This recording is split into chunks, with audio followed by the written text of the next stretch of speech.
and welcome back to chapter 47 of David Walliams' not the Ice Monster, Codename Bananas. That's another book that if you are enjoying Codename Bananas, you might really enjoy Ice Monster as well.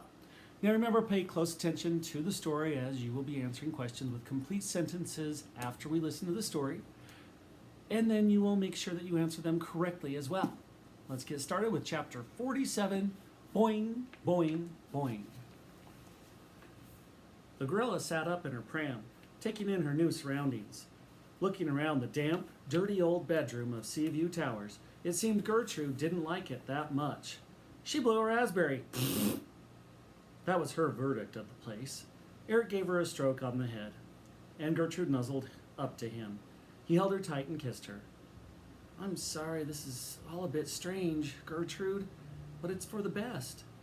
In turn, she grabbed his head with her huge, furry hand and gave him a smack or two. "Mwah! Help!" hissed Eric. The gorilla was holding him a little too tight, and she was not letting go. "Come on along now, old girl," ordered Sid. "We know you love Eric, but let him breathe." Gertrude released her grip and set the boy free. She leaped out of the pram and landed on the worn carpet with a thump. "Shh," urged Eric. The room was dark and dingy, so the boy flicked on the light switch. Flick. The bare bulb hanging from the ceiling instantly exploded. Bang! "This place has really gone off," remarked Sid. "If you don't say," agreed Gertrude. "But at least we're all safe," said Sid. "But are we?" asked the boy. "How do you mean?" "Those two ladies, they're peculiar." "This is a British seaside town. British seaside towns are full of peculiar people." "Not just peculiar. Peculiar. All that nonsense they said about Seaview Towers being full. We didn't see or hear a soul." "No, but there might be a few guests dotted around in their rooms having an afternoon snooze." "Then why did it say on the sign that entry is strictly forbidden?" asked Eric, clearly not convinced. The conversation was interrupted by the sound of bouncing. Boing! Gertrude was bouncing up and down on the bed on her bottom. Boing, boing, boing. "No, Gertrude, please," begged the boy. But it was no use.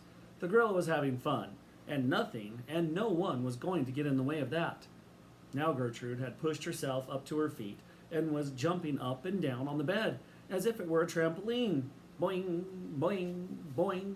Another dust cloud this time from the bed burst into the room. Oof. The gorilla's eyes were widened with delight. This was cool. "Whoopee, whoopee-doo," she whooped. "No," barked Eric, grabbing her hand and bringing her to a stop. Please, you're going to give the game away.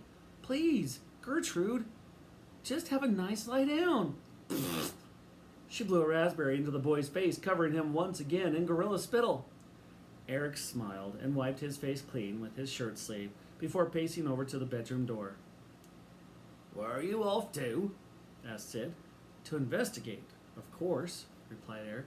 "Investigate what?" "The twins. They're up to something. I know it." "Be careful." "I will." "And tell them not to be too long with that tea. I am parched." Eric put his ear up against the keyhole outside. The floorboards were creaking. Creak!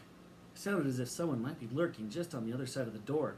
So Eric tiptoed back over to the bed. "Gertrude, I need your help," hissed the boy. He took her hands in his and heaved her up to her feet.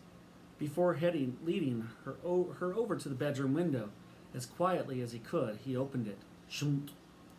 Then Eric gestured for the gorilla to turn around, and he leaped onto her back. "No," mimed Sid, desperately shaking his head. Eric put up his fingers up to his lips, miming, "Shh." The gorilla knew what to do. She climbed out of the window with the boy on her back, and together they disappeared out into the raging storm. And to find out what happens in that storm, we're going to have to tune in tomorrow for chapter 48, Dead Eyes. Now remember, I've showed you how to copy and paste the question over and change it to your answer.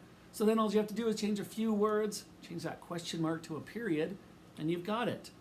Do your best work. We'll see you tomorrow for chapter 48, Dead Eyes.